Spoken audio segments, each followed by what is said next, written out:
And I'm going to take a roll call attendance.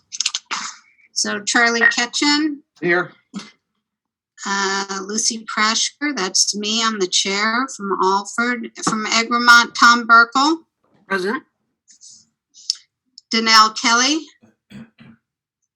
George McGurn is here. I saw him. Steve Bannon. Yes. Deb Phillips. Yes. And Peter Taylor. Yes. From Monterey, Don Coburn. Yes. Laura Rodriguez.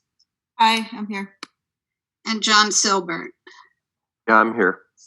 New Marlboro, Jane Burke. Here. Susan Smith. Here. And Tara White. Here. Sheffield, Nadine Hoover. Here. Bonnie Silvers. Here. And Colin Smith. Missing Colin. Stockbridge, Nick Fredsel. Sean Stephen. Yep. And Patrick White.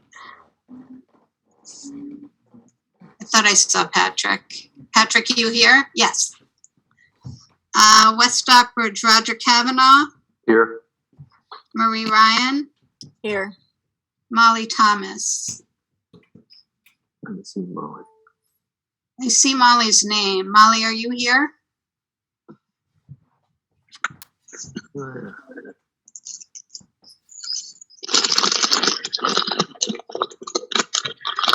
The person who's identified as Molly among the panelists, could you identify Lucy. yourself? Yeah. Lucy, that's me. Sorry. Great, no problem. So yes, we've got a quorum, meeting called to order. We also have present, for the benefit of our facilitators, I'd just like to have you raise your hand when I call out your name. We've got our two superintendents, I believe. I thought I saw Peter Dillon, and is Beth on? Beth is here. I am. Yes. Great. And then we have from our respective district unions representatives, we have Kimberly Simpson Gomez, who I think we introduced earlier on. We have, I believe Christine Martin is on. Christine, Yes, are you hi, on? thank you. Great. And is Christy Kavanaugh on? Yes, I'm here. Great. And then from Berkshire Hills, do we have Amy Salinetti on? I think I saw her, and I wonder if we just promoted her. She was just promoted, so she may be getting. Yeah, there's an Amy on the screen, the name. Thanks. There she I'm here is. now. Great, thank you. Thank you. Audrey Console, are you on? Yes, I am. Great, welcome. And is Peter Carlotta on? No, okay. And then from our research team, Cindy and Annie, we've got Jake Eberwine, whom you know. We've got Rob Putnam, Kenneth Rock. Thanks, Ken. Sarah Carlton, Frank Cody, and Matt Abrams. Did I miss anyone, Jake? Mary Nash. Oh, sorry, Mary Nash. Okay, is there anyone on the panel whom I didn't identify?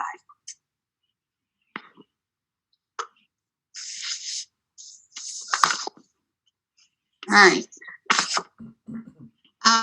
So first item on the agenda is approval of our March 22 meeting minutes. I'll ask for a motion to approve. So moved. Second. Okay, who made the motion? That was Steve Banner. Steve, thanks. And who seconded? Nadine. Nadine, great. Any discussion? Hearing none, I'll take a roll call vote. Charlie, Yes. Tom Burkle, Yes. George McGurn, Yes. Steve Bannon, Yes. Deb Phillips, Yes. Peter Taylor, Yes. Don Coburn, Yes. Laura Rodriguez, Yes. John Silbert, Yes. Jane Burke, Yes. Susan Smith, Yes. Tara White, Yes. Nadine Hoover, Yes. Bonnie Silvers.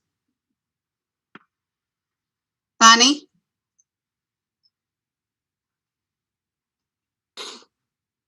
Is Bonnie still Yes. on? Great. Sean Stephen, Yes. Patrick White, Yes. Roger Kavanaugh, Yes. Marie Ryan, Yes. Molly Thomas, Yes. and Lucy Prashker, yes. All right, got that housekeeping taken care of. I just wanted to introduce formally to those who have not yet had the pleasure of meeting them, our two facilitators from the Federal Mediation and Conciliation Service. Cindy Jeffries, and I've been told that our facilitators like going by their first names, so Cindy, and Annie Rutsky. Thank you for joining us. We really appreciate your being here and helping us to facilitate these really important discussions. For those on the line and for our panelists, I just want to remind everyone again about where we are in this process. We received the research team's report and recommendations on March 22. That was the research team's report and recommendations. The planning board has not yet voted to either adopt or reject the recommendation of the research team. The purpose of the next 3 meetings is to talk about the report and the recommendations, deliberate, and then I hope come to a decision or a vote. You may have seen some reporting in the Eagle over the weekend, which got the process wrong, in that it stated that the research team's recommendation was the recommendation of the 8-town planning board. And we are not at that point. As I said, all we have right now is the research team's report and recommendation. I have written to the Eagle and asked them to correct that, and I expect it will be corrected in future stories.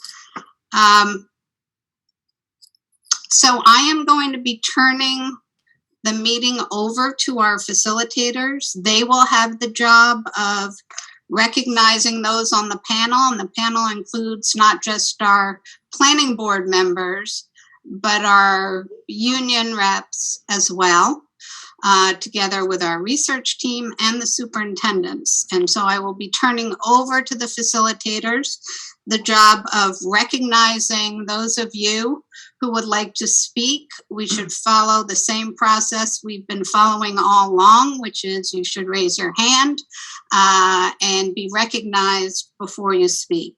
And I ask that no one speak until they're recognized in accordance with our usual rules.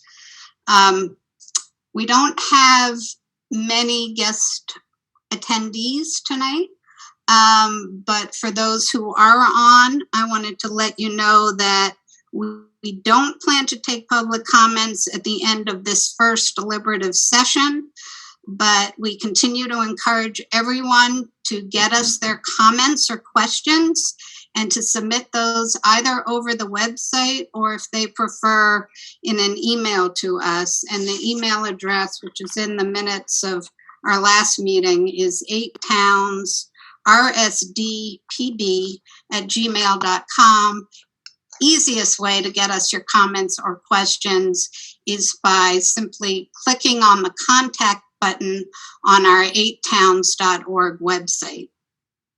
As I said last time, we are collating all of those questions and comments for the board to review, and the research team is working on a frequently asked question sheet that will respond to the questions. We will be taking public comments at future meetings, and of course, we also plan to host other forums that will be primarily tailored to community outreach. So with that, I'd like to turn the meeting over to you, Cindy and Annie. Okay, thank you, Lucy. And I just want to say first and foremost, thanks for letting us be a part of this process and facilitate this very important dialogue between all of you. So my name is officially Commissioner Cindy Jeffries, but please call me Cindy. And I'm joined tonight by Commissioner Annie Rutsky. We are federal facilitators / mediators with the Federal Mediation and Conciliation Service. FMCS is a non-regulatory agency of the executive branch of the federal government, and we were established under the Taft-Hartley Act. Our agency reports directly to the White House, and we are not associated with any other federal agency. So we are not affiliated with agencies such as Department of Education, Department of Interior, any of those. Okay, we're independent. We provide numerous services to all sectors, public, private, and federal, such as mediation services, relationship development programs, and facilitation like this, and that's just to name a few. If you need it, we can make it happen. We are neutral parties, and we don't take sides with anyone involved in any of the cases that we're asked to help with. So I've been with FMCS for 12 years now, and for the last 4 years, I've been stationed in Orlando, Florida. And prior to that, I was stationed in Albany, New York for 8 years.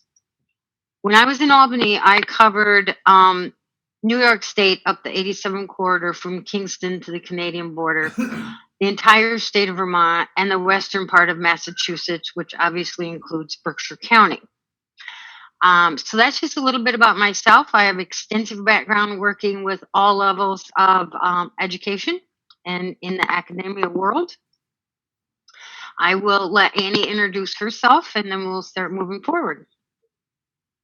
Thank you, Cindy. Good evening, everybody. I'm Annie Rutsky. You can call me Annie. I've been with FMCS since 2015, working with parties in Western Massachusetts, in the state of Vermont, Northeastern, Central, and Western New York. During COVID, I've also worked with clients in Tennessee, Texas, California, Ohio, and Iowa. Prior to joining FMCS, I held positions in both labor and management. I worked in Massachusetts and Maine. I was born in Massachusetts, grew up in Maine, and I have been an Albany resident for over 30 years now. And in my current post, I work with clients across a wide variety of industries, including education, healthcare, manufacturing, transportation, utilities, and state government, particularly in the state of Vermont. It's good to see everyone, and I echo Cindy's thanks for asking us to join you this evening.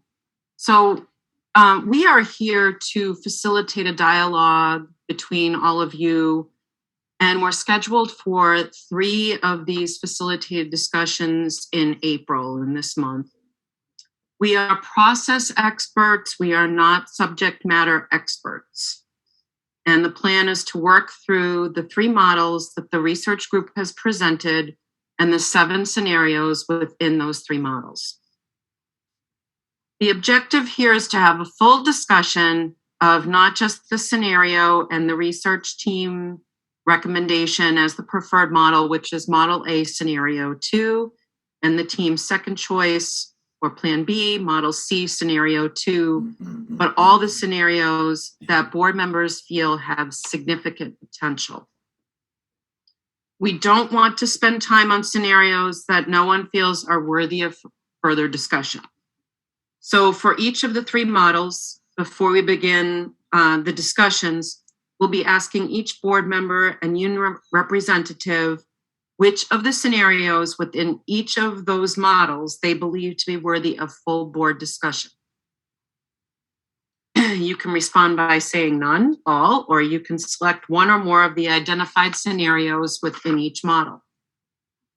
If any one person signals yes to a scenario, there will be discussion about it, even if a majority of the board does not feel the scenario is worthy of additional discussion. If you signal that you want full board discussion on any scenario, you'll be expected to identify what it is about that scenario that you support and speak to the advantages of the chosen scenario from your perspective. Once we have finished discussion of Model C, we will move on to Model B, repeating the same process of an initial temperature check on both of the scenarios within Model B. When we finish with Model B, we'll move on to Model A. How far you get in the process tonight will depend upon the board. We don't anticipate finishing the process tonight. Again, we have 2 subsequent meetings scheduled. We will have a total of 3 sessions scheduled of 2 hours each. We will plan to end the discussion tonight at 7:25 so that we can keep within the 2-hour allotment. And we will turn the floor back over to Lucy at 7:25 so she can wrap up and formally end the meeting. Okay, thanks, Amy. So with that outline being said, in an effort to keep the process moving forward, FMCS expectations are that the discussions be kept professional and productive in nature, that they're focused on the model and option being discussed at the time, not to say that there won't, be some overlap. We encourage you, each of you, to speak up, but only one person should speak at a time so that everyone can listen to that person. We do have a relatively large group, so we ask that you keep your comments to a few minutes so that there will be time for everyone to speak. We won't move on to the next session until we're sure that those who want to speak have had that opportunity to speak. We ask, like Lucy indicated, we ask you to use the raise hand function. We will do our very best to go in order of those who raise hands, recognizing that we don't know all of you. So if we make an error, please, help us out with that. We'll go in the order of the hands that are raised, except those speaking for the first time will be given priority over those who have already spoken. And if a question is asked of the research team about the report or a clarification or correction is necessary, I will ask the research team members to jump in as appropriate. On questions relating to the Rsdpb process, we will ask the chair for input on those. So at this point, I'm going to ask Jake to put the chart up of the 3 models with the 7 scenarios to refresh everyone's memory of what the models are and how they're labeled. And we'll identify the scenario his team has recommended as the preferred model, and the second scenario his team has identified as a possible alternative approach. Remember, we did state that if anyone panelist wants to discuss a scenario, it will be discussed. Okay. So, Jake, you want to jump in here? Sure. Yep. Thank you. So just 2 slides that are somewhat repeats from the March 22nd presentation. This is the overview of the 3 models based on the existing districts, which are listed at the top. And 3 models being Model A, full regionalization into a single K-12 regional district. There are 3 scenarios under that, which I'll show you in just a second. Model B, which is merger of the high school with some maintenance of elementary school districts, either 1 or 2. And then Model C is some form of collaboration between the districts. I know this is a lot of text. If you look in the report, the summary pages on the models are somewhere around page 50. And what you'll see on this particular grid here is that the full regionalization model has 3 scenarios. Scenario 1 is we become a K-12 region, but all schools remain open and as they are currently operated. Scenario 2 would be a merger of grades 9 through 12 and affect the high school. And scenario 3 would be merger of the high school and grades 7 and 8. Model B has 2 scenarios. In both scenarios, the high schools would merge. In scenario 1, there would be 2 remaining independent elementary districts. And in scenario 2, all the elementary schools, K through 8, would merge into a single elementary district. And then finally, Model C, there are 2 forms of collaboration, which we sketched out. One was the formation of a formal collaborative under mass regulation. And the second is ramping up and advancing additional shared services across the districts as they currently exist. Does that get us there? Do you want me to leave that up any longer? I think we're good, Jake, if you want to take it down. I'll just stop. I should ask, are there any questions from the board as to Anning's and my role here? Any clarification you need?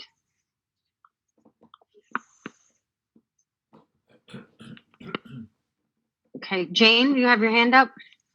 Yeah, I'm interested in whether we are stating an opinion or we are going to get into, say somebody disagrees with what I say. Is there a back and forth, or is it put it on the table, it stays there, another thing comes in after? I'm trying to visualize how we relate to each other in this. Mm-hmm. That's a good question, Jane. This is a facilitated dialogue to help you work through these scenarios. What are the positives, how you can move forward. It is deliberation of the board. So in deliberation, there will be some back and forth, okay? And the goal is to try to work through those and see where you land. But as in any type of deliberation, there has to be some sort of back and forth. Does that answer your question, Jane? Thank you. Mm-hmm. Patrick White. My feeling is that I'm here representing our select board, and in that sense, I'm curious about this endorsement of various scenarios. I have my personal opinions, and I've asked this to be put on the agenda of our select board to review with them, but I'm not comfortable endorsing a scenario as of yet. Okay, thank you. Okay, any other hands? Just a request from us that once you have raised your hand and you have asked your question or you have spoken, if you could lower your hand, that way we can visually keep track of who's next on the list and who's spoken and who needs a chance to speak. Thank you. Thanks, Annie. Lucy, your hand was up next. Yeah. Yeah, thanks. I just want to clarify for Patrick. What's being asked of folks now, initially, as we start moving through the models, is not for them to identify which model they endorse, but rather to identify which model they want to discuss. That's all we're asking at the beginning of each one of these discussions of Model C, B, and A, with the hope that we don't spend time on scenarios that nobody's interested in pursuing further. So, Patrick, what we're going to ask with respect to Model C scenarios 1 and 2 is not whether you endorse either one of them necessarily, but whether you think the model is worthy of full discussion by the board and the panel, whether you want to talk about it. Thanks, Lucy, for that clarification. And that is the purpose of these 3 sessions that will be, Annie and I will be present at. We will not be present when and if you come to a vote on these models and scenarios. Okay. George, you have your hand up.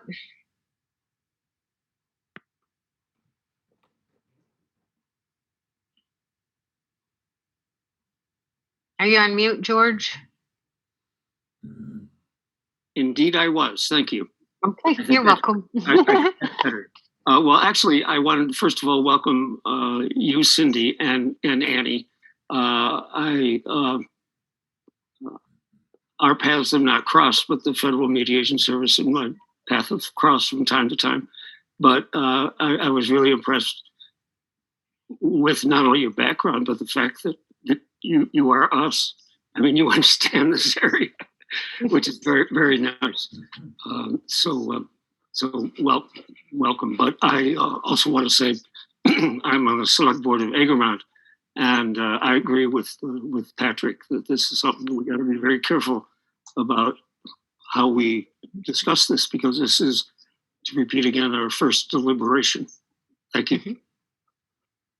Yes, thank you for that, George. And yes, it is our intent to let you have those deliberations and have those discussions on the option and scenarios that people want to talk about. Okay. So I don't see any more hands. Annie, do you? I don't. Okay. So with that, we are going to start tonight with Model C. And the scenarios in there, i.e. no merger of the 2 districts, but adoption of some form of increased collaboration between the districts. The 2 scenarios within Model C. But before we go around the members and ask them what it is they'd like to discuss within there, I'd like to ask Jake to give a high-level brief overview of those 2 scenarios within Model C, so that it's clear what it is we're going to be polling you on as far as moving forward in your deliberations and discussions in Model C. So Jake? Sure. So hopefully you all see the screen here. It's just a very simple table. It has Model C outlined with the 2 scenarios. And if anyone wants to refer to the report, the collaboration Model C option starts on about page 104. But scenario 1 is the formation of a formal collaborative, which is an approved organization through the Massachusetts Department of Education. Scenario 2 is, in effect, additional shared services and collaborative activities across the districts. In both cases, the existing school districts, regional school district, Berkshire Hills and Southern Berkshire, would remain intact and operational, but there would be, in scenario 1, the addition of an organization that would act as a supporting structure to support collaborative activities, everything from transportation to specialized programming across the 2 districts. Whereas in scenario 2, it's really just continuing or advancing the level of collaborative activities and shared services across the 2 districts. Both cases, all schools remain open. In both cases, the existing school committees remain. However, in scenario 1, you would be building a 3rd organizational structure with a board through the collaborative formation process, which is outlined in state regulation. Okay, thank you, Jake. All right, so with that, what I'm going to do is this process will be continued for all 3 models, but we'll go around the Rsdpb members first for whether they would like to discuss all, none, or only one of the two scenarios under Model C. We're going to go by town in alphabetical order, beginning with Alfred tonight. And then Alfred will go to the bottom of the list when we move into Model B. And first on the list for Model B discussions would be Egremont. And then they will go to the bottom of the list for Model A when we get to it. And the first on the list will be Great Barrington. We'll also, after we go through the board members, we will then also be polling the superintendents and the union representatives as well on the models they would like to discuss with the same rules applying. If a union representative says yes to an identified board member, they should be prepared to speak to benefits of the scenario identified. Okay? So with that being said, I'd like to move on with the poll of the Model C scenarios of what you would like to discuss. Okay, I'm going to start with Alfred, but as is customary when we do this, the board chair will be called on last. Okay, so for Alfred, and Annie, you want to capture this for us, please? Yes.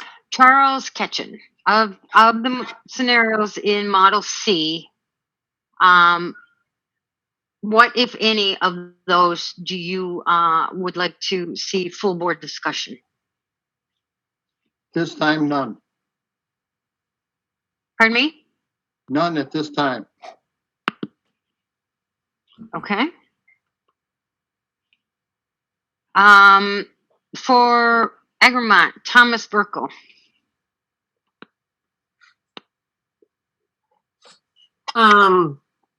I'm going to pass at this point. Thanks. What does that mean, pass at this point? Help me understand. We're trying to get a feel of what the board wants to discuss. My questions are more related to all of the models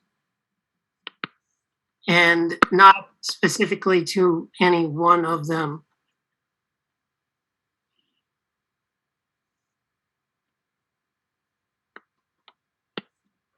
Okay. Do you, okay, so that leads me to understand that you do have questions about the scenarios in Model C, as well as the other two models that you want to discuss. Is that correct? Yeah, that would be fair.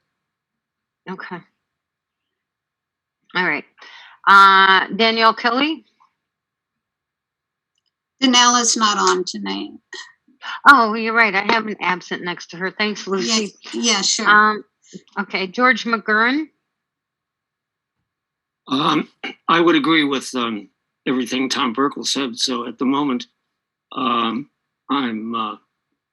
just in listening mode. Okay. All right, Great Barrington, Steve Bannon. Neither scenario, thank you. Okay. Deb Phillips? Neither. Okay, Peter Taylor. Yeah, I'd like to be able to discuss the shared services arrangement at some point, just because it provides an opportunity for the two districts to begin working on things in a more substantial way. I will share that I am hopeful that this process will result in something more substantive in terms of enduring partnership, but I think there is benefits to shared services that we should explore. Okay, so Peter, help me. I mean, I just want to make sure I get it right because I'm, still learning my way through all this. That's option scenario number 2, the shared service arrangements. Okay, great. Thank you. All right, so that concludes Great Barrington. So Monterey, Donald Colburn. Definitely discuss neither. Okay.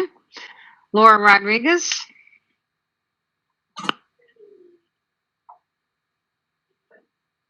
Are you on Sorry. mute, Laura? Okay, Scenario 2. okay. Jonathan, is that Selbert? Sorry, Silbert, Silver. Okay, thanks. I'll get it by the end of the 3 sessions. no problem. Trust me. Uh, Okay, Neither, thank you. okay, thank you. New Marlboro, Jane Burke. I'm interested in discussing both. Okay. Susan Smith. I guess I respect what Jane just said, so I would be interested in hearing both, although I will go into it with what Peter said. I hope there's more substantive collaboration that we can come out of this with. Okay, thank you for that. I have to keep my notes here. Tara White, that's just so I know where I'm at.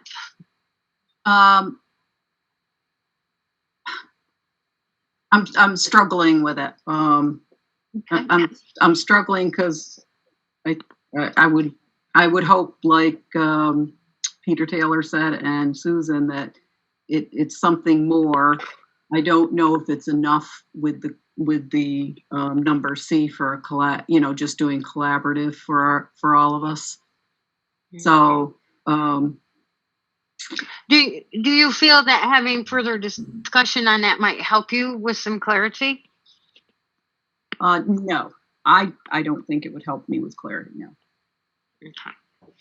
So do you want to discuss either of the scenarios? None of them? One of them? No, I'm going to say no. None of them? Okay. Thank you. Let's see. That was Tara. So Sheffield, Nadine.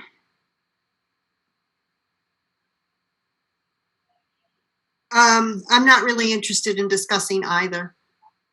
Okay, thank you. Bonnie Silvers.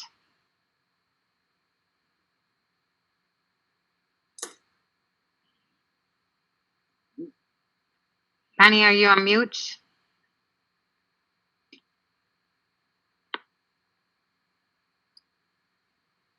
Is Bonnie with us? She was. See her. I think she's trying to unmute. Yeah, she's with us. She's trying to unmute. Okay.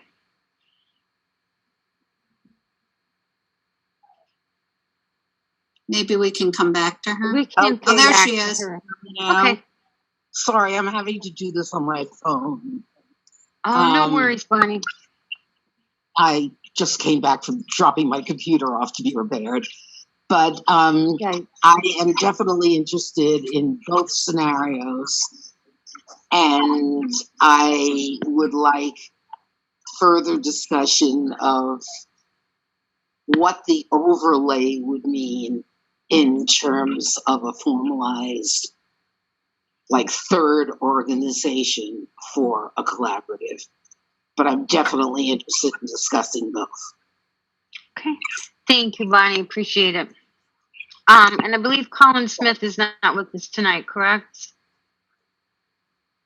Correct. Okay. So moving on to Stockbridge, Nick. Not here. And you're right, I got an A there. Thank you. Sean. Neither. Okay. Patrick White. Personally, neither. However, I want to show deference to this is a political process, and if folks from some of the districts want to discuss them, I would support discussing them. Okay. Thank you very much for that. West Stockbridge, Roger Kavanaugh. I would pass on both of those. When you say pass, meaning you're not interested in. If we end up with scenario C, I think we've lost the battle, is my opinion. So I don't really want to spend a lot of time talking about it. Okay. Marie Ryan? Neither. Okay, thank you. Molly Thomas? Neither. Okay. And then that brings us, that's through all of the board members, so that I'm going to come back to you, Lucy. Okay, so I sort of vote the way Patrick does. I'm not interested in either of those scenarios, but I really want to hear what other people who are interested have to say about them. At least C2. I'm actually not interested in talking about C1.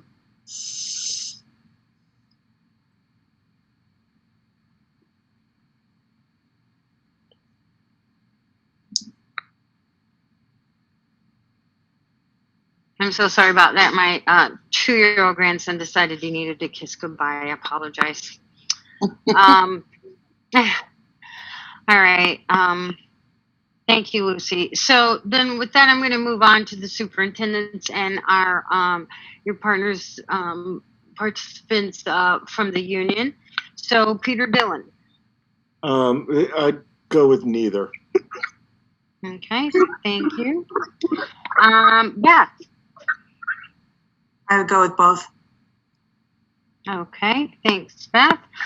From the RSD, Kimberly Simpson, no. Both. Thank you.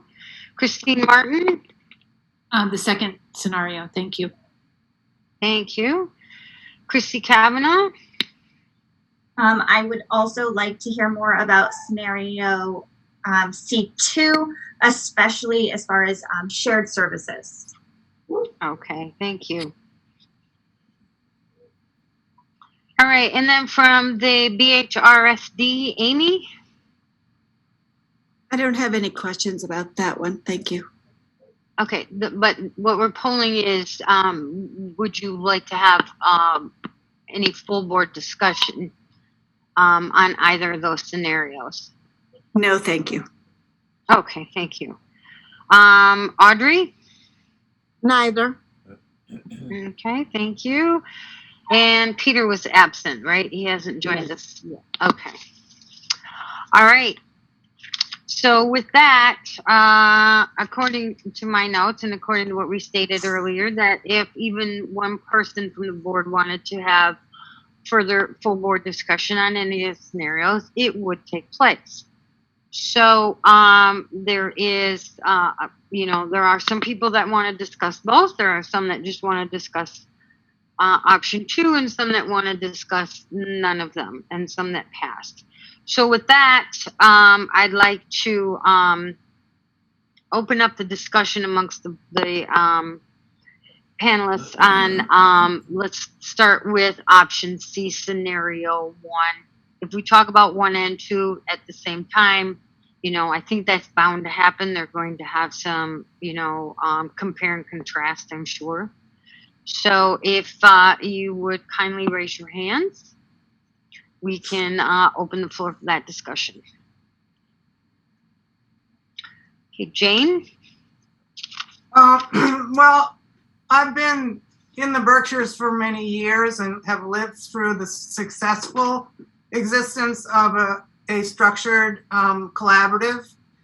And I was disappointed that the research team did not go into the depth on that scenario that I thought it deserved. I understand that it adds some oversight, but done well, it's pretty amazing from the experience that I had with it when it existed.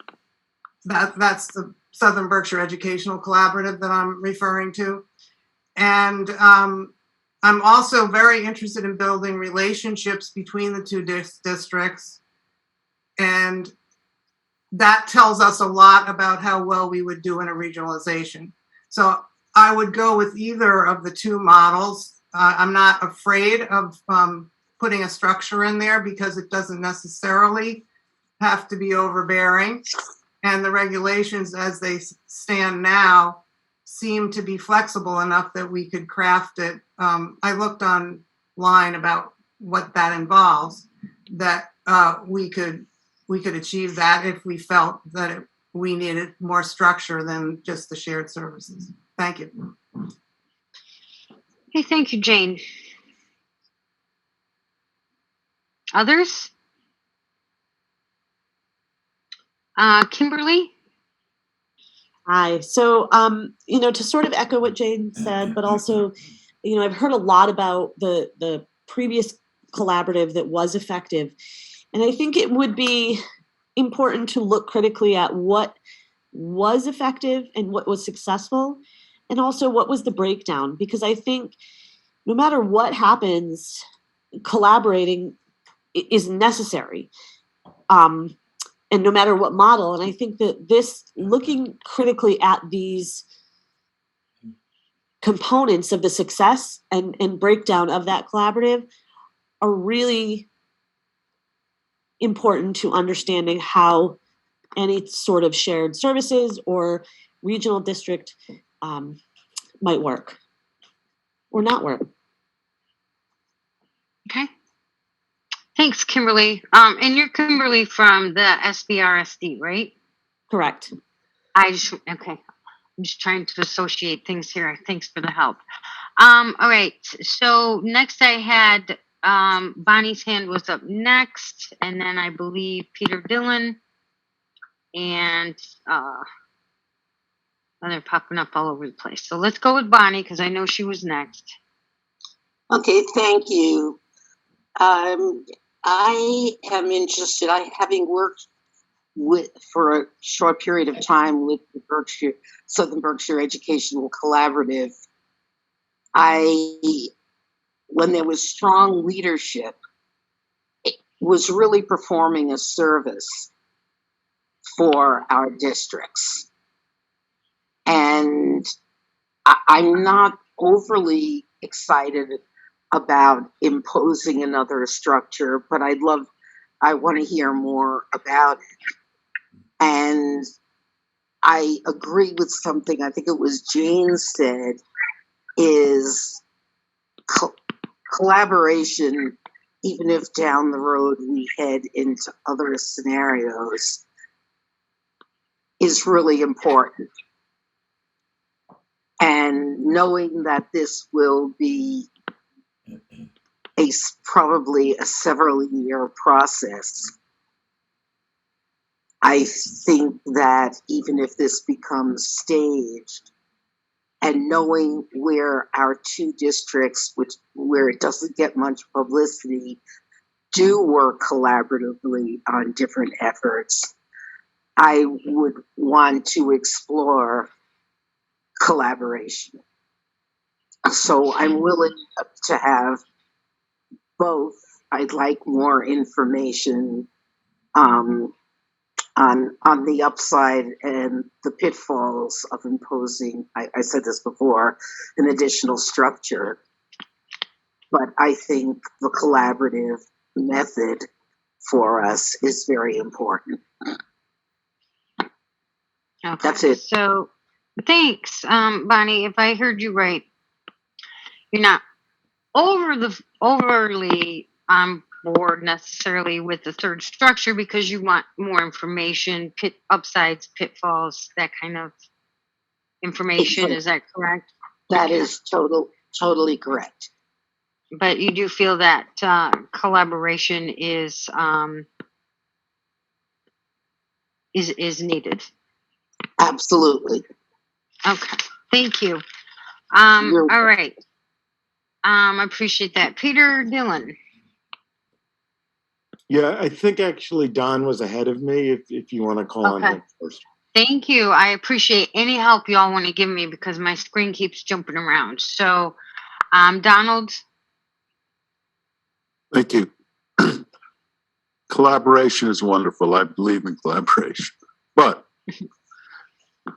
our problem here is that we have to make a choice as to what to recommend.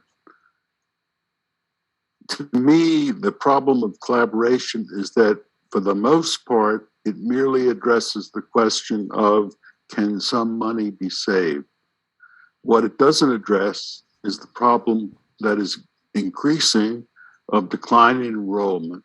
It doesn't address our lack of an adequate vocational program. It doesn't address the desire to have improved education in the schools. So although I wouldn't mind adding to a recommendation that until the major project succeeds, we should collaborate more.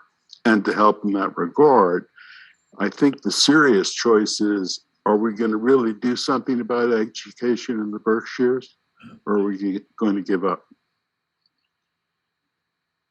That's it. All right. Thank you, Donald. So Peter, you're next, right? My quick comment, and actually glad to follow Don on this. Some of us saw the collaborative work effectively, and some of us played a role in dismantling it because it had serious mission creep.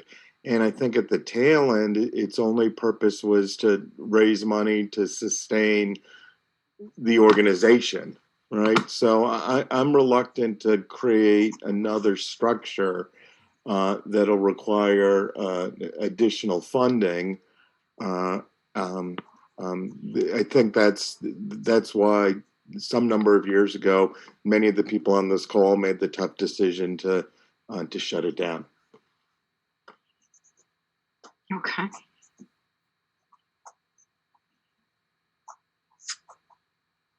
All right, appreciate that.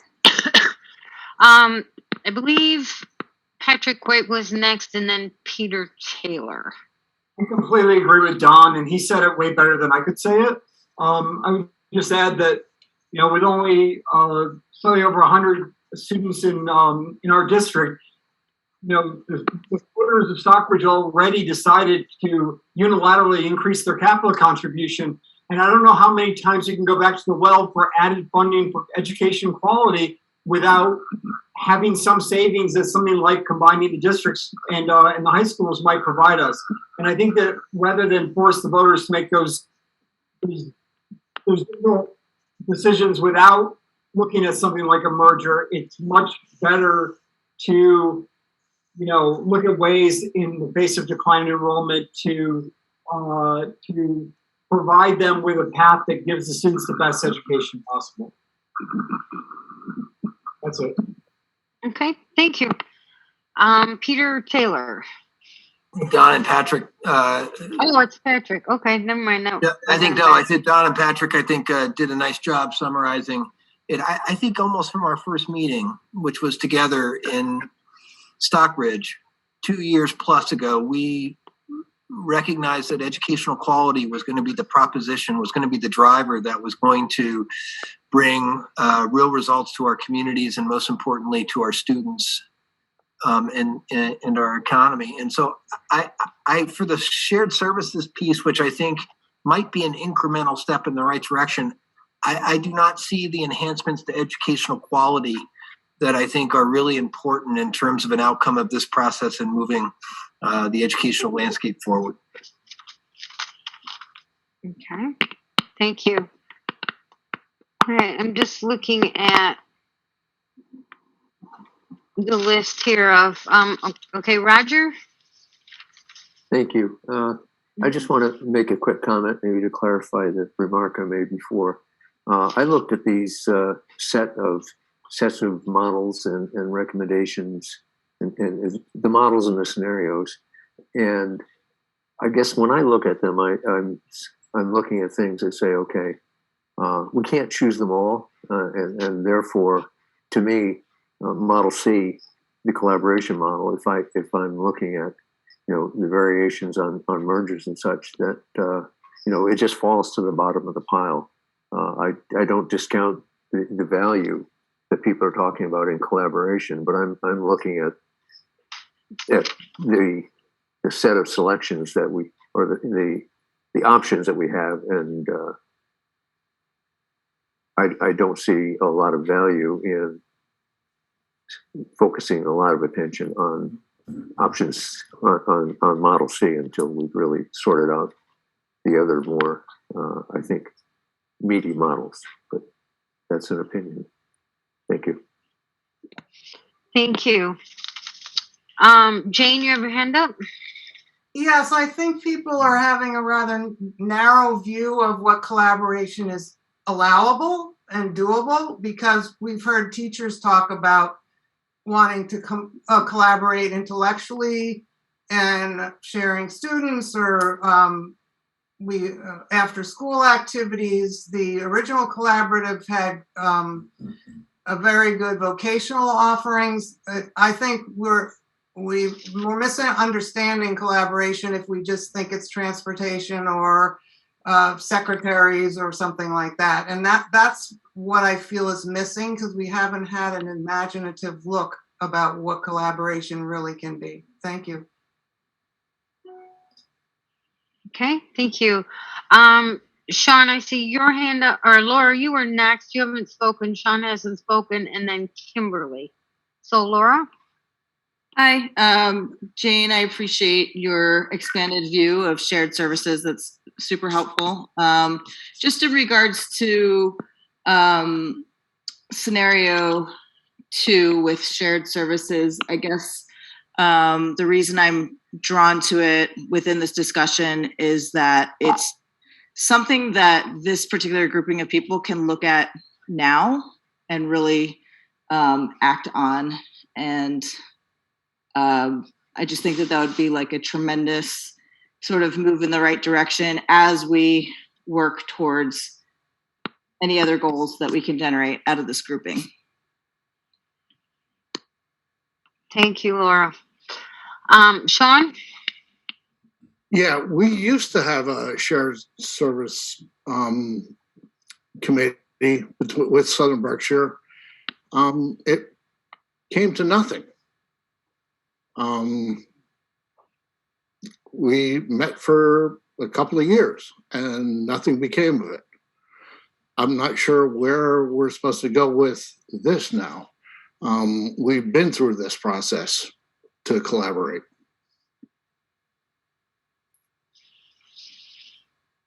Okay, thank you. All right. Lucy, did you have something in regards to the Rsdpb process or a comment on this? Because Comment on this. Okay, and you haven't spoken on this, so Kimberly, I'm going to yield the floor to Lucy because she hasn't spoke yet on it. I'm happy to yield to Kimberly and go after her. That's fine. Okay. All right, Kimberly. Yep. Thank you. You know, it's a little concerning because I feel like any of the models are going to require collaboration. You're asking teachers and administrators and students to all work together. And I think investing in how that collaboration will look from beginning to end, whatever model people decide in the end to go with, but collaboration is at the core of it. And I appreciate Jane's comment because I think teachers are itching to collaborate. You know, we're in unprecedented times and we're seeing things that we've never seen before in students, and we really do need one another. So even those informal types of collaboration, and I respect the having to dismantle the original collaborative model, but I think that looking creatively at how we can do things in different ways is worthy right now. And I think that involving teachers, maybe polling or whatever that could look like, and that's obviously the board's prerogative, is really an important piece to this, because I think teachers and educators have ideas of how to make things work that I think would surprise people. Okay. Thank you, Kimberly. Lucy, you want to go next, and then Beth? Sure. So I spent some time after the March 22 meeting going back to the report that Rob Putnam and Jake wrote on the historical review of regionalization and collaboration efforts among these 5 towns. It's a 29-page report. It's a very comprehensive report.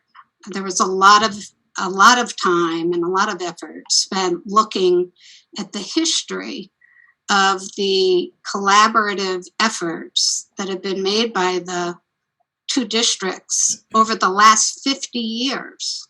50 years. And the collaborations don't stick. I mean, you look at the 50-year history and the collaborations don't stick. And it reminds me of that saying that is attributed to Albert Einstein, you know, the definition of insanity is doing the same thing over and over and expecting a different result. We have had these study groups put together time and time again to not just study collaboration, but to affect it, and it goes nowhere. Or at least in recent years, it's gone nowhere. And on page 17 of their report, they talk about the effort, which I think Sean was speaking to, the Southern Berkshire Educational Future of 2018. And there were identified areas of collaboration that people thought would be really useful. Right? So there were aligned IT and computer management system, shared curriculum development, educational, shared assessment systems, shared grant writing, not developed. Momentum on aligned school calendar and daily schedule with aim of shared services, staff, professional development and courses, did not advance beyond planning stages. Significant momentum towards commitment of a shared assistive technology coordinator, with the district committing resources toward a shared position. Effort failed to materialize, and the group eventually stopped meeting. So everyone agrees that we should all be collaborating. This group is a collaborative effort. Right? We have to collaborate to get anything done.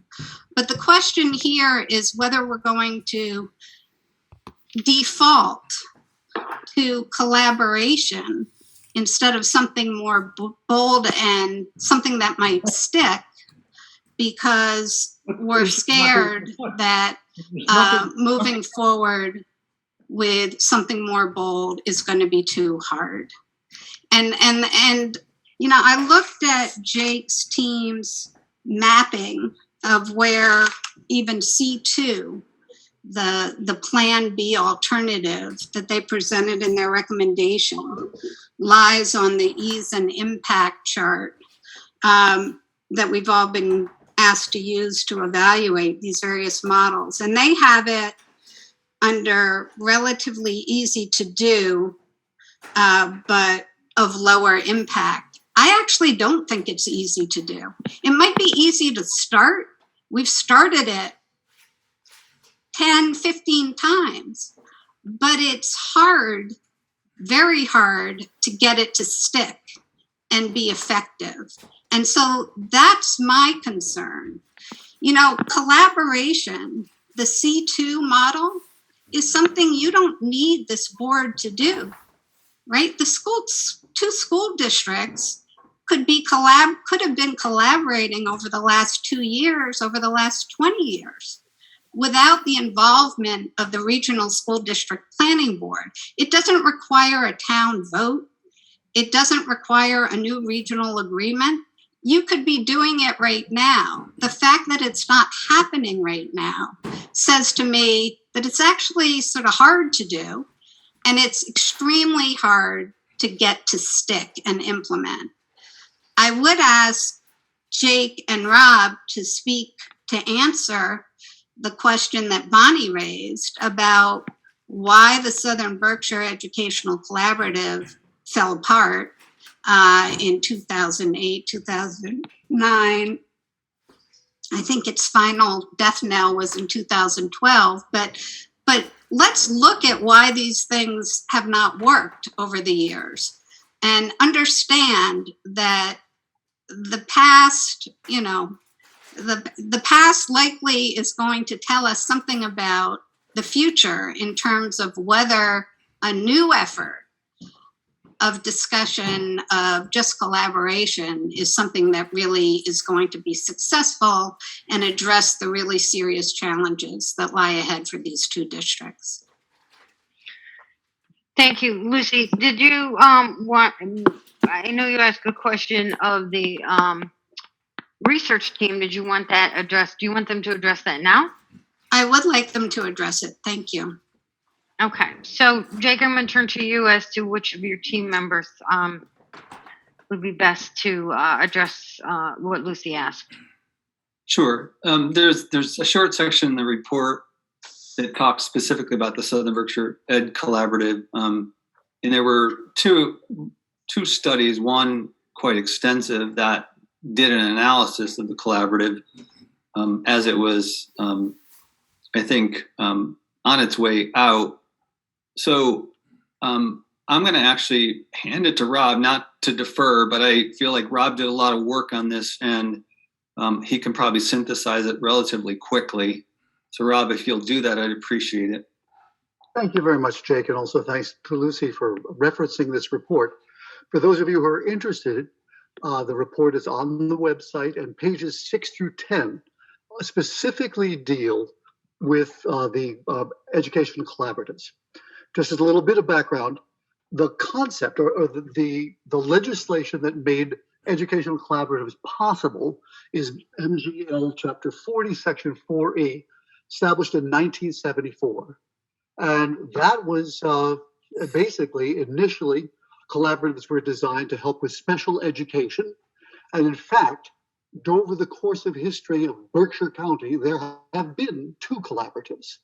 One was the Berkshire Collaborative for the Deaf, which later changed its name to Berkshire Collaborative for Low Incidence, BCLIEN. And the other one, as was mentioned, was the South Berkshire Education Collaborative. On page 7 of my report, you can actually see where it goes into detail of this.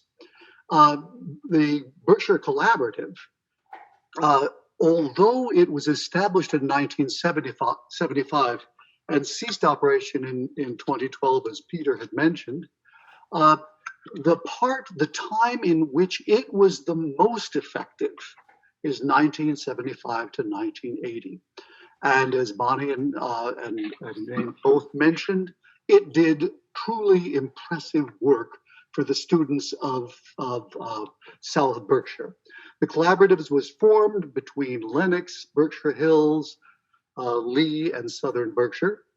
And it was led by a truly inspirational and visionary fellow named Ed Maurer, who essentially established programs that had students interested in building trades were placed with professional builders, health services. Students were placed in nursing homes and clinics, and this was typically second half of the day. Food services were working with professional chefs. Auto maintenance replaced the students in local garages. There was an internship that actually put kids with gunsmithing, travel agents, radio broadcasting, and a broad range. So the truth that was mentioned about the efficacy of the South Berkshire Education Collaborative is accurate and well deserved by the group. But the collaborative really started running into trouble in 1980 at the time that coincided with 2.5, basically legislation that started to essentially change the way things were funded. And in 1980, the budget went from $343,000 down to $150,000. The grants that had previously supported it, that Ed Maurer had been just brilliant in being able to obtain, those also declined. And Ed Maurer resigned his position in 81. And this is not to say that some of the other folks continued it through time, but I think Peter Dillon's observation of what the South Berkshire Educational Collaborative became is quite accurate. It ceased to provide the services that had been so actually revolutionary in terms of what was going on in South Berkshire. And it started to change the way it was going. By the way, the other collaborative had ceased existing. I think it was 1976. But in any case, Jake and I met also with the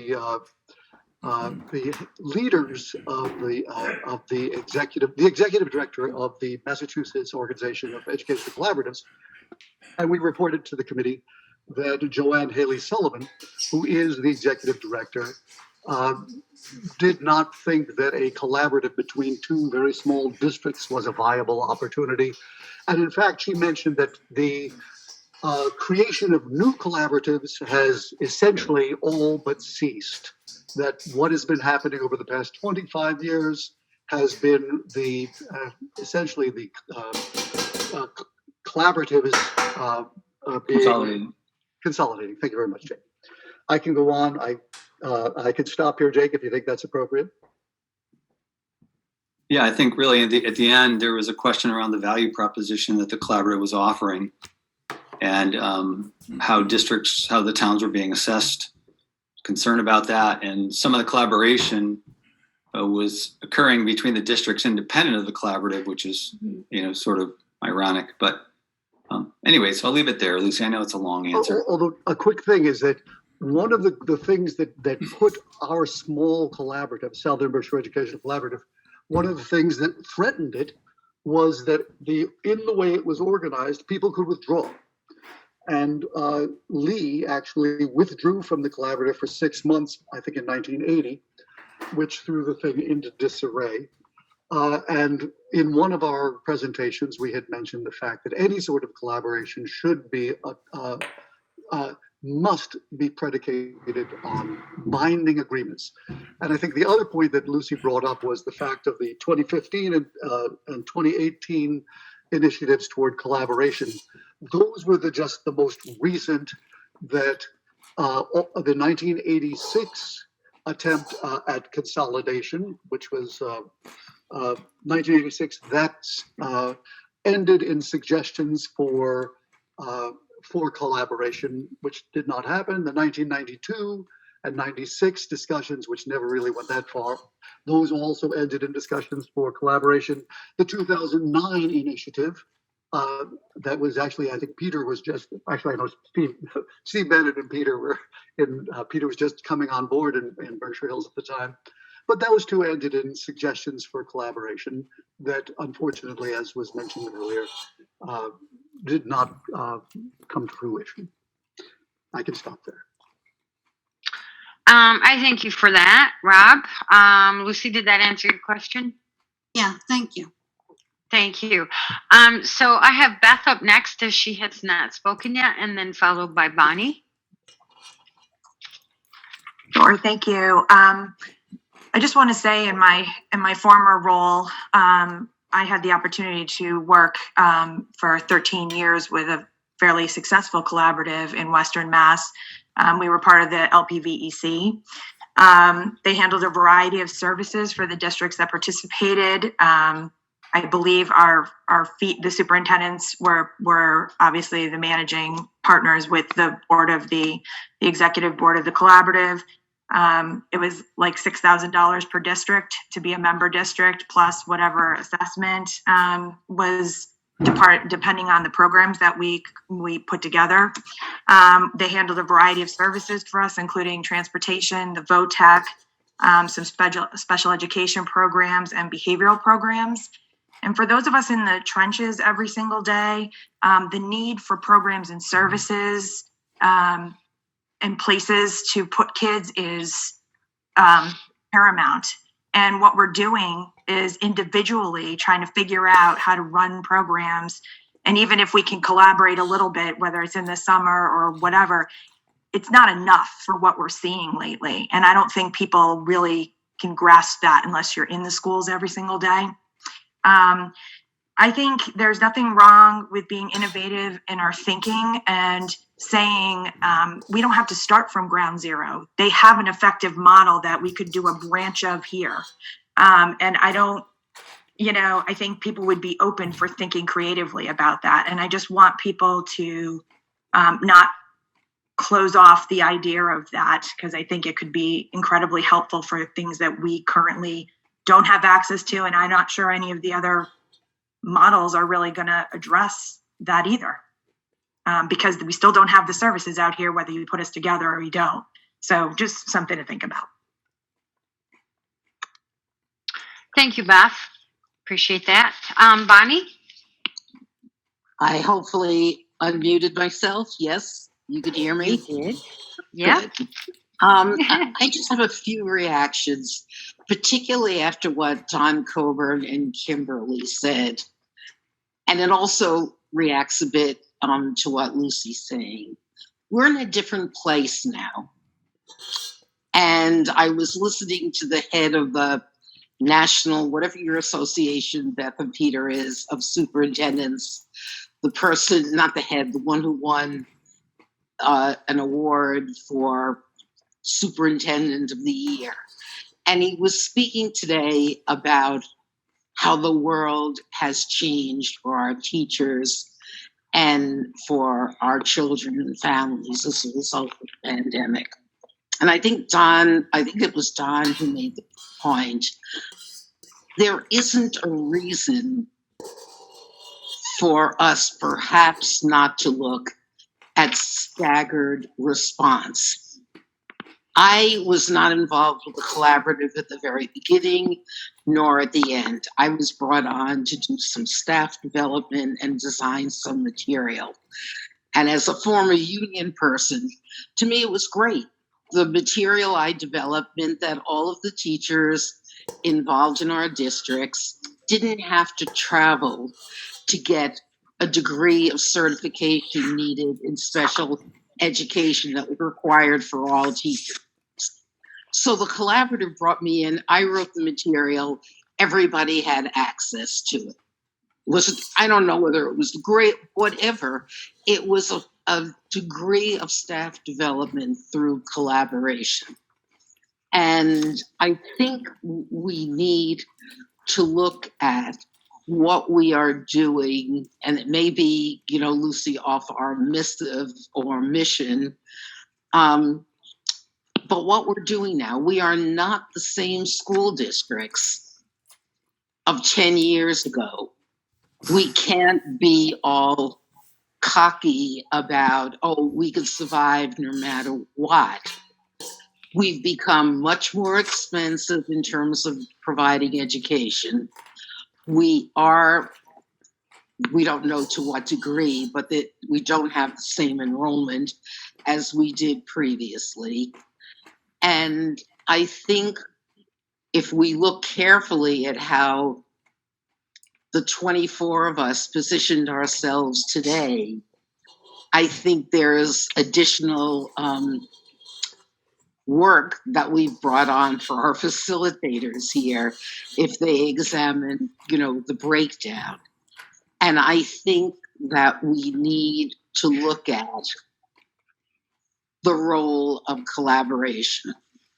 And I still am not clear in terms of 2022 whether there's any need for an overarching organization, or we could just have the two districts determine who their lead collaborators are in taking action. But there are actions we can take. And given what's ever happening in the future, I think we have a need, especially after listening to our initial positions today, for a real movement in terms of collaboration. So I know I'm outnumbered, but I had to say that. Thank you. Thank you, Bonnie. Okay, Steve Bannon. So what I'm hearing, I think I'm a little confused. I don't think anyone has spoken against collaboration. I think we're prioritizing what we want our goal is. And I look at collaboration as something someone already said we can do here and now, except in forming a board. And I was on the board of the collaborative many years ago. In forming the board of the collaborative, we could have done a long time ago. But remember, that was 4 schools put together, not 2.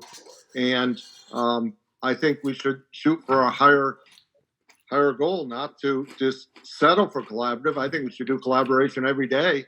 And we could have started it a long time ago. And we do some collaboration and we could list it, but we never do enough. And there's never the impetus. The superintendents are busy as heck, and it's a lot of work to collaborate.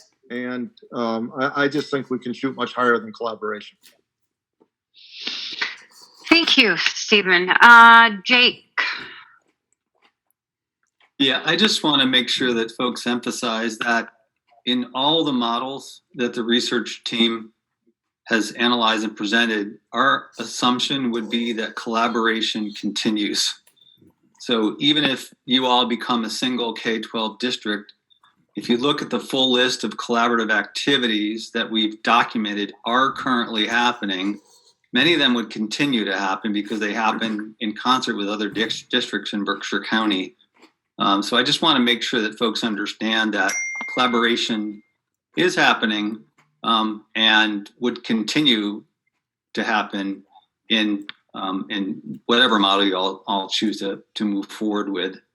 The second thing is, I do want to just emphasize that we did offer the alternative as expanded shared services, but I was very clear about a strong recommendation, which again, the board can accept, reject, modify, that if shared services were pursued as an option, that actually something difficult be tackled as a demonstration that there's a seriousness and commitment to shared services, because I think there is a history of a lot of effort and planning around shared services with sort of limited outcomes. And those two recommendations were that the school schedules and calendars be aligned so that you then could potentially have some educational exchanges and value, opportunities across the districts to share courses, to share staff, if that were done. And then secondarily,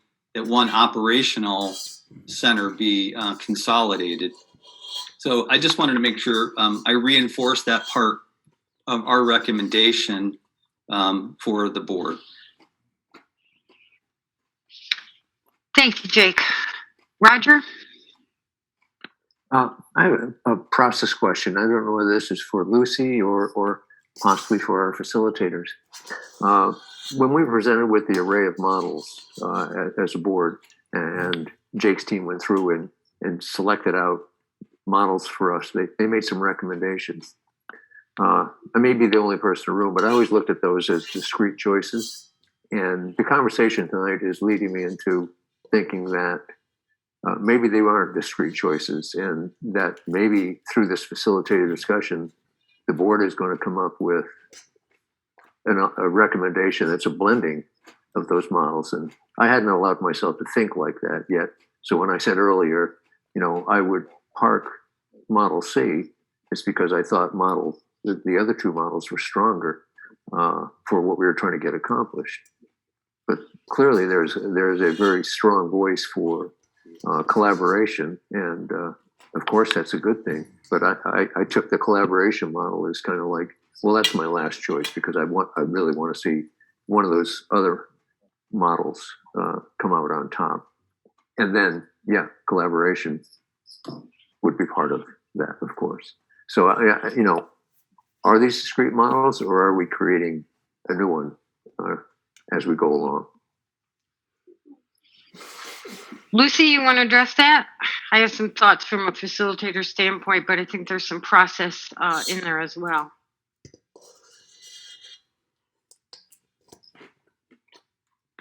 I think the difficulty, and it's something I actually struggled with when I read the report, and I had a conversation with Jake about it, is that by defining models as collaboration, right, we're sort of suggesting that there's not collaboration with everything we're looking at, right? And it's almost a definitional problem with that word, right? So the model C has two discrete scenarios. One is a collaborative, which is a structure, it's an entity, it has a legal meaning, right? It's not collaboration, it's a collaborative. That's scenario 1, model C, right? Scenario 2, model C, is a shared services agreement that, with what Jake recommended at least, would include aligning schedules, same start time for the schools, all of that stuff, plus a legal agreement between the districts to combine at least one department, right? And so when we use collaboration loosely in this discussion, I think we're getting away from the 2 scenarios that were identified in the report, which are very specific. And so that's why, Roger, I think you correctly viewed Model C Scenario 1 and Model C Scenario 2 as an alternative to Model A and those 3 scenarios. I think that's right. And I think the reason we're getting in trouble here is that we're using collaboration in a very broad, loose sense. And of course, everyone is in favor of collaboration, as Von said early on. Peter Dillon said, I think everyone has said. But the question is, do we want to do Model C Scenario 1 or Model C Scenario 2 instead of actually combining the districts, right? So I think you're right, Roger, with your original thought. Thank you, Lucy. I think when parties start interchanging the words, they have very different meanings. Collaboration, obviously, especially from FMC standpoint, we're always pushing collaboration between parties. But a collaborative is something different, okay? It has a board, it has a structure, and shared service agreements that contain whatever. I mean, Jake's recommendation is that they contain the 2, but they could contain a whole host of things. But they are actual, as Lucy said, legal agreements. So Jane, you have your hand up again.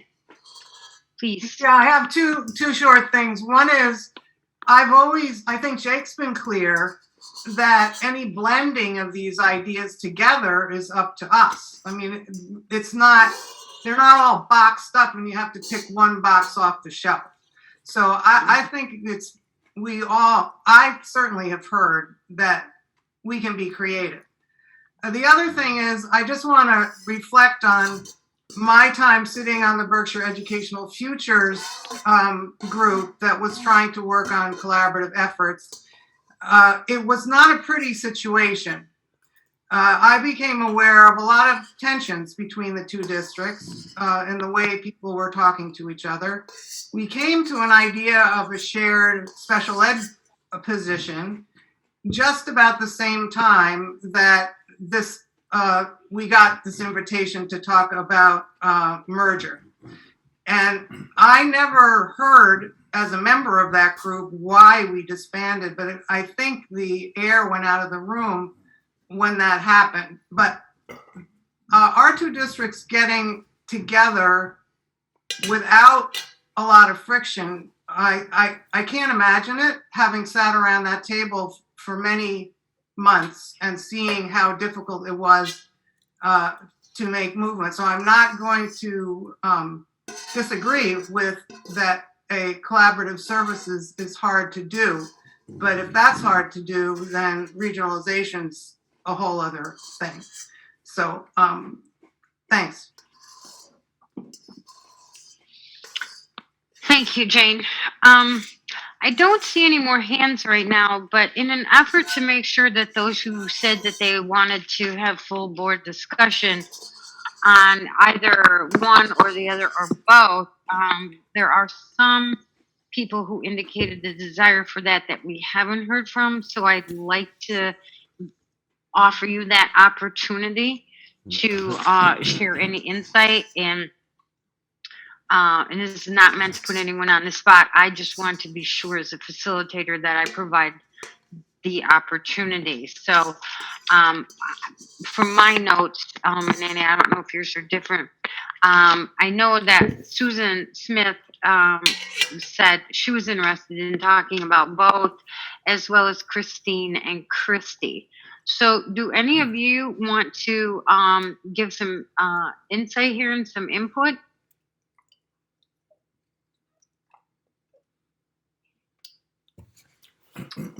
Christy? Christy? Thank you. Yes, I did want just a little bit more of a discussion, I think, about what exactly shared services applies. I feel like that's a very vague term. Are we talking about like special educators now all of a sudden being expected to go to Berkshire Hills and Southern Berkshire? Are we talking about enrichment programs? I feel like I don't exactly understand what that shared services means yet.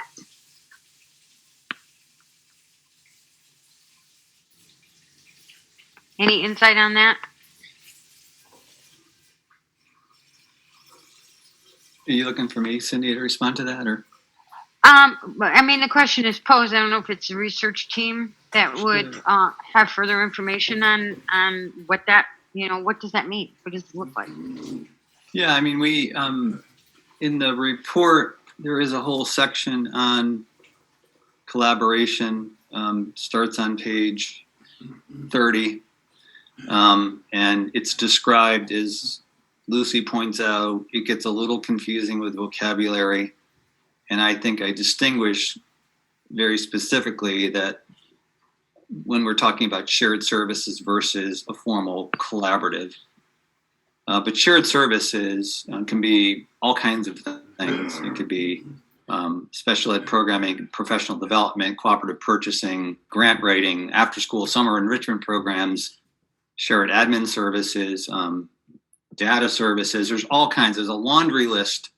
I think we wrote a pretty exhaustive, probably too exhaustive, laundry list of possibilities in the shared services realm that that include both operational and administrative functions, but also educational programming functions.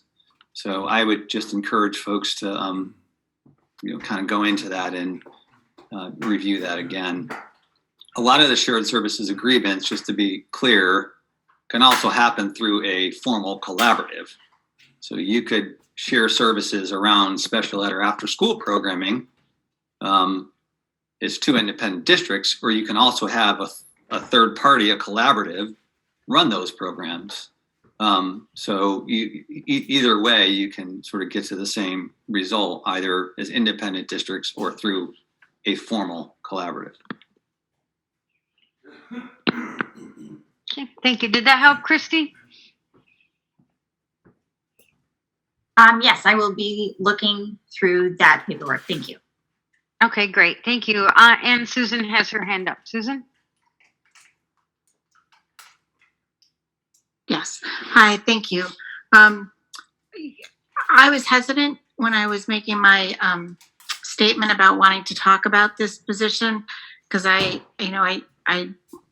had listened to Rob and Jake's report on the whole collaborative structure. And I did not see where it was successful or where it could possibly be successful, but I was willing to hear what others had to say or wanted to discuss about it. Nothing I've heard tonight changes my mind because I really think, as Peter outlined and as Don Coburn stated, we're looking here to make the best possible educational opportunities for our students. And I just don't see where a collaborative will move us forward. And I don't think it's worth exploring. Okay, thank you, Susan. All right, I don't see any more hands. So, and it is 7:10. What I'm going to suggest is that I did capture some reoccurring themes throughout these discussions on these two scenarios. There was a definite theme that, look, this has been tried and it didn't succeed. And admittedly, that was a few years back, or there is another recurring theme that this is needed regardless of which model is decided on, that it be blended with another option. There was a theme that in and of itself, it doesn't address the educational needs, such as decreased enrollments, etc. There was a theme about the cost of this, both to the taxpayers and the districts, and the funding if there was a third organizational structure. There was a recurring theme on the fear that it will become defunct like it had in the past. And then it did support again here at the end, some discussion about being blended with other options. For example, a shared service agreement in conjunction with another option. So those were the recurring themes that I heard. With that, and seeing no more hands for tonight, we can always circle back to these with more in-depth conversation and deliberation as you work your way through this, and maybe it becomes more apparent where you want to focus and look at, compare and contrast with fewer options. We could go ahead and move, at least start on model B. If you think that would be worthwhile, we could. Lucy, your hands up. Yeah, I just thought since we have a little bit of time, it might make sense to just do the polling on Model B so that people can get ready to discuss whatever's next up on the agenda at our next meeting. Because if there's very little interest in Model B, and we decide to skip that one, then people sort of can get prepared to discuss Model A at our next meeting. But if there is interest in Model B, we can get prepared to discuss that. I just thought it might be worthwhile just going through your poll before we break up tonight. That's what I figured we'd have probably just about enough time for, is the poll. Yeah. And then see where that is on whether or not there's going to be picked up full discussion at the start of the second session, or if it's just something everybody says, no, it's not even worth looking at. Okay. So with that, as per the process that we laid out, we got to Model B. Alfred's going to the bottom of the list as far as the polling, and then we're going to start with Egremont. And that brings us, before we do that, Jake, can you do a real quick overview of what these scenarios are in Model B? Sure. Model B, very simply, is focused on the merger of the high schools into a high school region. But then you have to do something with the elementary K through 8 grades. And so the two scenarios deal with the elementary grades slightly differently. In scenario 1, you would form a high school region, as I mentioned, 9 through 12, and then you would maintain K through 8 elementary regions as independent. So you would end up with 3 regional school districts in scenario 1. In scenario 2, you would also merge the high schools into a regional high school district, but then you would combine all K-8 in the 8 towns into a single elementary region. So I think I got that. All right. Thank you. Appreciate that, Jake. Okay. So with that, let's start with our poll. We'll start with Egremont with Thomas Burkle. Oh, he's absent. Never mind that. No, I'm not absent. Oh, no, he is here. Yep. I'm sorry. I apologize, Tom. I'll get this right. I think there's merit in discussing Model B. Both scenarios, or? Yes, I don't. There are nuances, but yes, both. Okay. Okay, appreciate that. Danielle's absent. George McGurran.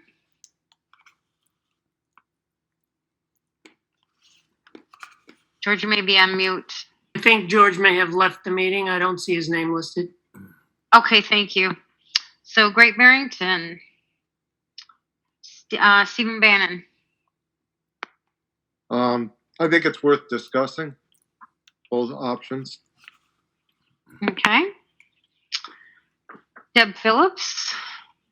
I think it's worth discussing both options. Also, I'm very curious about the difference because of school choice and all of that, funding, the difference between having separate elementary districts and having one consolidated district to get rid of some of the inequities that come with student movement. Okay, appreciate that. Peter Taylor? I would actually vote to pass on these two, and so we can focus on the model one, but I'll defer to the group. Okay. All right, Monterey. Donald Coburn. No. Neither. I'm sorry, neither? Okay, thank you. Laura Rodriguez? Neither. Okay. Jonathan? Neither. Okay. New Marlboro? Jane Burke? Neither. Susan Smith? Neither. Tara White? 2 is more, I think I would like 2 less than 1. Okay. Thank you. Sheffield? Nadine? Neither. Guys are too quick for me. I can't write that fast. Bonnie? Neither. Okay. Colin is not with us, correct? Stockbridge? Nick? Not here. Not here. You're right. I did Not that before. I apologize. Sean? Neither. Okay. Patrick White? Neither. West Stockbridge? Roger? I'd like to talk about model one or choice one. Okay. Marie Ryan? We had to get off the call. She had another Okay. commitment. Yep. Okay, great. Thank you. Molly? Neither. All right, thank you. And that brings us to Alfred Charles.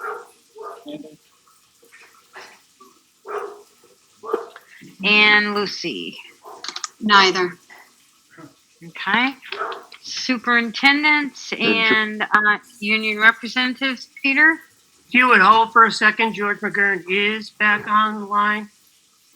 Okay, all right. George, where are you at? Neither. Okay, thank you. Appreciate that. And you said Peter went home? No, I'm here. Oh, okay. Peter, where are you? Yeah, I'd sort of, I know I'm an outlier on this. I'd like to talk about both. Okay. Appreciate that. Beth? I'm not interested in either, but I would listen to the group debate it. Great, thank you. Kimberly? Neither. Okay. Christine? Neither. Thank you. Christy? I am also not interested in either of the options. Okay, thank you. Amy? I would like to discuss.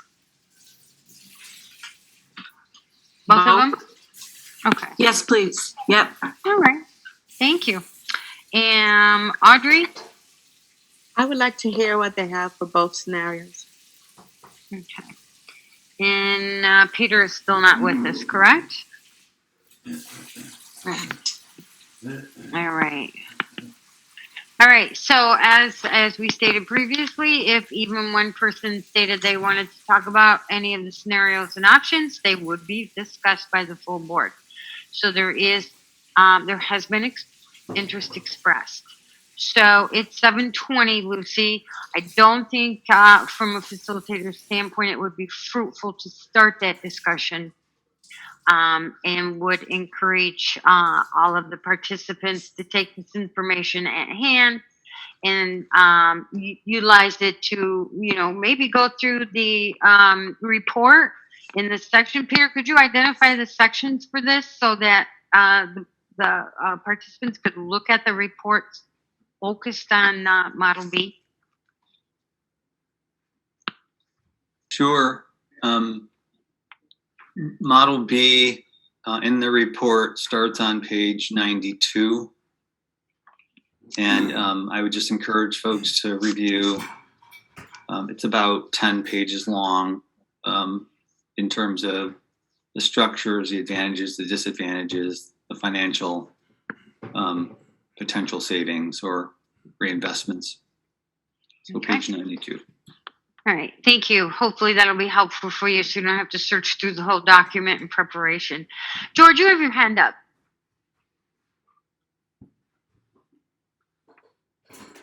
I think it's from before. Okay. All right, great. So with that, I'm going to turn it back over to Lucy to close this session out. I want to thank you on behalf of Andy and I for letting us work through this, and we'll see you in a week. Thank you. Thanks, Cindy. Thanks, Annie. Very much appreciated. So our next meeting is a week from today. Is that right, Jake? The 12th? That's correct. 5:30. So we should all read up on Model B and get prepared to discuss it. If you have any questions for the research team that you'd like answered, please get them to Jake before next Tuesday, and he can maybe begin by responding to those. This is supposed to be a deliberative session, right? And it's not a session for him to represent what's already been presented, but to respond to new questions or things that haven't been addressed in the report. So please try and get your questions to him beforehand. And really looking forward to the meeting on the 12th. Yeah. Can I just jump in real quick? I just really want to repeat what you said, and not to repeat it, but I really would encourage you all to send us anything that's on your mind in terms of questions. We want to really begin to capture the nuances of the questions that sort of exist between the spaces of the words that we wrote in these reports, which I'm sure you all have questions pertaining. But also, I really would encourage you, if you're interacting with folks in the community and they have questions, please encourage them to drop them in on the website. I mean, I've only received around 12 direct emails on the website. I thought we'd get a lot more. So, but the questions we're getting are good. And I think they'll be really helpful as we prepare this frequently asked question document to sort of dig into the things that are on people's minds. So I just really want to reinforce the encouragement that folks pass along their questions, either from the public or yourselves. Thanks. Thanks, Jake. Don, do you have a question before I take a motion to adjourn? I have a quick comment. Okay, yeah, go ahead. What I hear is that we're going to be choosing between a single district and collaboration. So, and there's not much interest in B, even though some people want to discuss it. So I think for next week, we also ought to be preparing and reading the section A as well as section B. I agree. Thanks for making that suggestion. We probably will not take the full 2 hours to discuss Model B based on the level of interest. Sean? Yeah, nothing. Okay. All right. So motion to adjourn. Second. Who was the second? Steve Bannon. Steve, thank you. All right.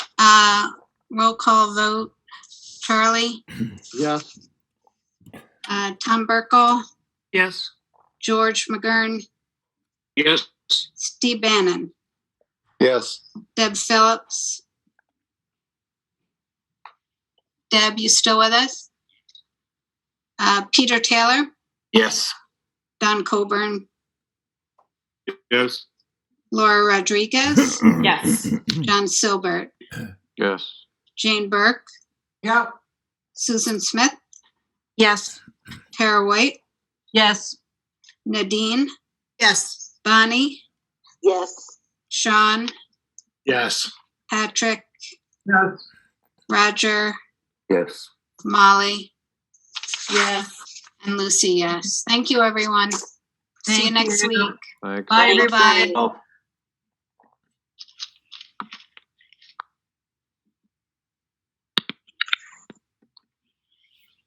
Recording